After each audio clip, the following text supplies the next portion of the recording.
அன்புக்குரியவர்களே, இன்று நம் வாழ்விலே ஆண்டவரிடம் செல்லுகின்ற போது தாழ்ச்சியான ஒரு இதயம் இருக்கிறதா? இல்ல பெருமையோடு இன்னும் வருகிறோமா?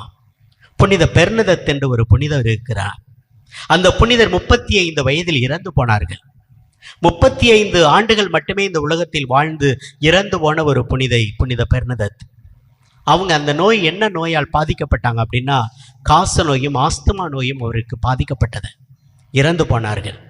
அப்ப இறந்து போன அந்த நேரங்களிலும் கூட அவர்கள் ஜெபிக்கிற அந்த இறக்கும் தருவாயில் அவர்கள் ஜெபித்த ஜெபம் என்பது, ஆண்டவரே எனக்கு இந்த நோய் தேவைதான், எனக்கு தேவைதான். நான் அந்த அளவுக்கு பெரிய புனித எல்லாம் அல்ல, நான் அந்த அளவுக்கு புனிதமான வாழ்க்கையெல்லாம் உமது பிரசன்னத்தில் வாழும், நான் ரொம்ப ஒரு பாவி ஆண்டவரே, எனக்கு இந்த பாவத்தின் நிமித்தமாக இந்த பாவிக்கு இப்படிப்பட்ட ஒரு நோயை கொடுத்துருக்கீங்க.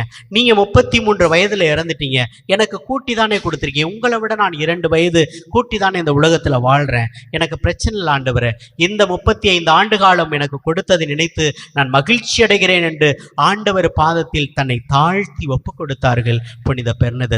இன்று புனிதையாக அவரை பார்க்கிறோம். கடவுள் பாதத்துல நமக்கு கொடுத்தது கூட, துன்பங்கள் கூட, ஆண்டவரே அது நான் பெற்றுக்கொள்ள தகுதியானவன் தான் என்று எப்பொழுது நம்மை தாழ்த்தி கொள்கிறோம். பல நேரத்தில் எனக்கு ஏன் துன்பம், நான் ஜெபிக்கிறேனே, நான் மன்றாடுறேனே என்று கேள்வி கேட்டு ஆண்டவரிடம் நிற்பவர்களாகத்தான் பார்க்க முடியும். பல நேரத்தில் நமக்கு கடவுள் நாம் செய்கின்ற பாவத்தை விட நமக்கு மிகப்பெரிய சுமையையோ துன்பத்தையோ ஒருபோதும் கொடுப்பதில்லை. கடவுள் நாம் செய்கின்ற பாவத்தை விட நமக்கு மிகப்பெரிய துன்பத்தையோ சுமையையோ ஒருபோதும் கொடுப்பதில்லை. அதான் பெர்னதத் அருமையாக ஜெபித்தார்கள். எனக்கு இது தேவைதான் ஆண்டவரே, இந்த துன்பம் இந்த வேதனை எனக்கு தேவைதான். அதான் தாழ்ச்சியான ஜெபம்.